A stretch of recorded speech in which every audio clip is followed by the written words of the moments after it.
سلام سلام البنات، مرحبا بكم معايا على مطبخ أم تسنيم. اليوم إن شاء الله حبيت نشارك معاكم أول وصفة ليا اللي راح نشاركها معاكم تاع حلويات العيد اللي راح تكون لي باركات بنوات كوكو ولا بجوز الهند اللي راح يجوا بزاف بنان ومعسلين للقلب. نتمنى تتبعوا الفيديو الأخير هكا تعرفوا على كيفية التحضير والمقادير اللي راح نديروهم في الوصفة تاعنا، وكل الأسرار ندياولو كيما راكم تشوفوا يجي معسل للقلب. نبداو على بركة الله، بسم الله. كيما راكم تشوفوا البنات، هنا أول حاجة راح نحضرها هي الحشو تاعنا تاع نوات كوكو.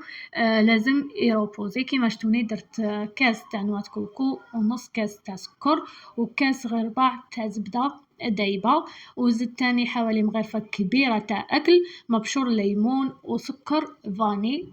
من الأحسن نديرو سكر فاني، درت أنا 2 ساشيات، ودرت تاني 2 حبيبات نتاع بيض ومغرفة.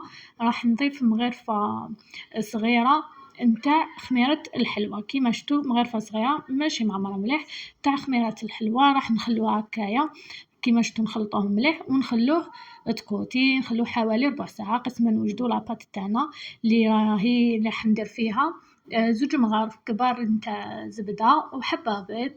كيما شفتوا 2 مغارف كبار حوالي يطيحولنا 125 تاع 125 غرام تاع زبدة. وهنايا حبة بيض وزدت عليها 2 مغارف كبار تاع سكر كلاص. وهنا حنزيد حوالي 5 مغارف كبار نتاع الزيت ولا ربع كاس تاع زيت. كيما راكم تشوفون نخلط هاد المكونات كامل هكا غير بيدي، وإلا حبيتو تستعملوا باتور ما كاش مشكل تاني. هنايا نبدا نضيف الفرينه تاعي كيما راكم تشوفوا، وزدت مغرفه صغيره نتاع الخميره تاع الحلوى. هنا مغرفه صغيره ماشي معمره مليح. كيما راكم تشوفوا البنات، هنا طميت لاطاط تاعي كامل كيما ولات لي اون بات صابلي ولات طريه.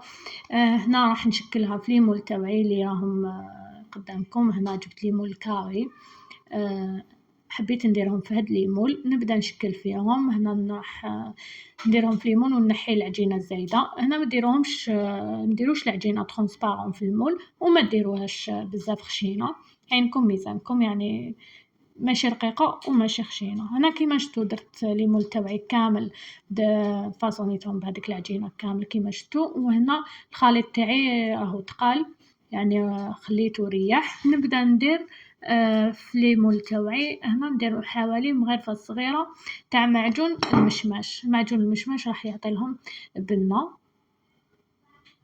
كيما راكم تشوفوا.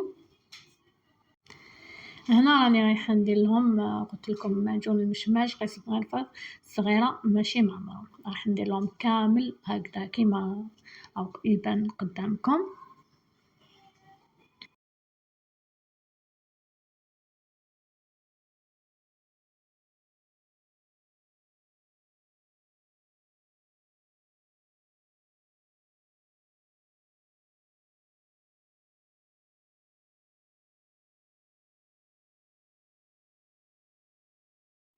هنا بعد ما كملت المعجون ديالي راح نزيد جبت الحشو تاعي تاع نوات كوكو اللي كنت حضرته هو الاول وريح.